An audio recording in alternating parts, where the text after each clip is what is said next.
Thank you, and move on directly now with Professor De Lange. Good morning. Thank you very much for the opportunity to tell you a little bit about the ongoing research. I will present 3 early findings from my study on legal migration pathways to the EU and their policy coherence for development. Now, firstly, the legal migration acquis consists of directives such as the Blue Card Directive, students and researchers, seasonal workers, and the recently adopted single permit recast. These directives pay limited attention to policy coherence for development. There is much to do about the triple win in policy documents, and sometimes it slips into recitals, but there is very little in law or in practice in that regard.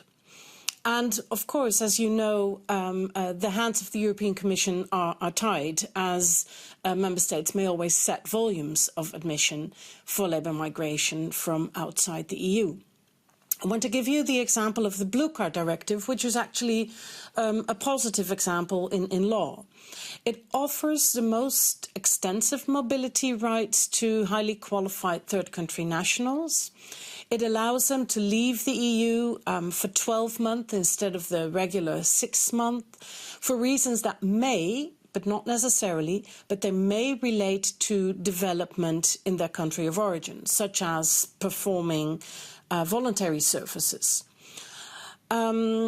However, as I will explain in the chapter that we're writing, there's an example of one blue card holder who had to fight in court for 4 years before this mobility right that the directive grants was actually awarded in practice. So even if this triple win and circular migration is a right on paper, it was not, in his case, in practice. So the other labour migration directives have recitals that mention brain drain or circular migration or the country of origin interest, yet they offer no legal obligation to the member states to prevent brain drain or to facilitate this type of mobility that could potentially serve a development goal. So on the contrary, EU labour migration policies are geared towards retaining third country nationals for the EU economic and labour market development. I'd like to go to a second part of the study, which is on the EU talent partnerships. And actually the talent pool that you just voted on might be a very helpful instrument to make the EU talent partnerships take off at any serious scale. Right now, there is not any empirical evidence yet to the development impact of the talent partnerships. In an Horizon Europe project, Global Strategy for Skills, Migration and Development, that I'm coordinating, we aim to draw lessons, not just from the EU talent partnerships, but also from global and bilateral skills and talent partnerships to see how to, so to say, make them fly. Just to give you an example of how they're not yet linked to a development agenda.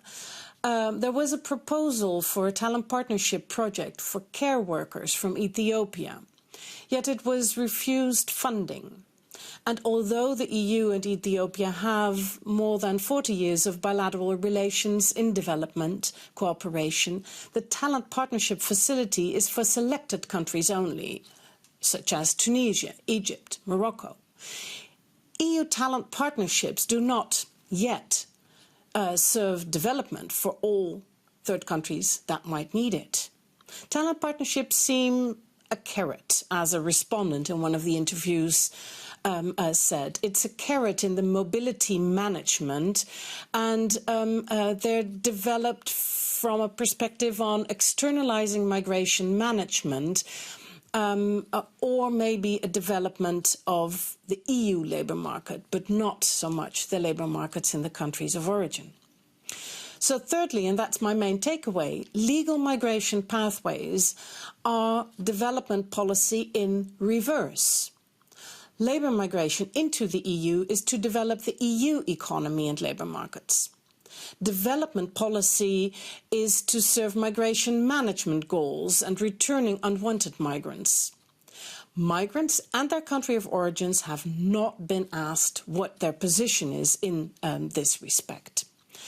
So to develop legal instruments, including the facilitation of talent partnerships, they should give third country national migrants rights and not just preach that it's about development. There is, so to say, a rhetoric of triple win in a lot of documents. It's preached, but it's not legislated or practiced. That is our findings so far, and I'm happy to take any questions and comments from the floor. Thank you for your attention.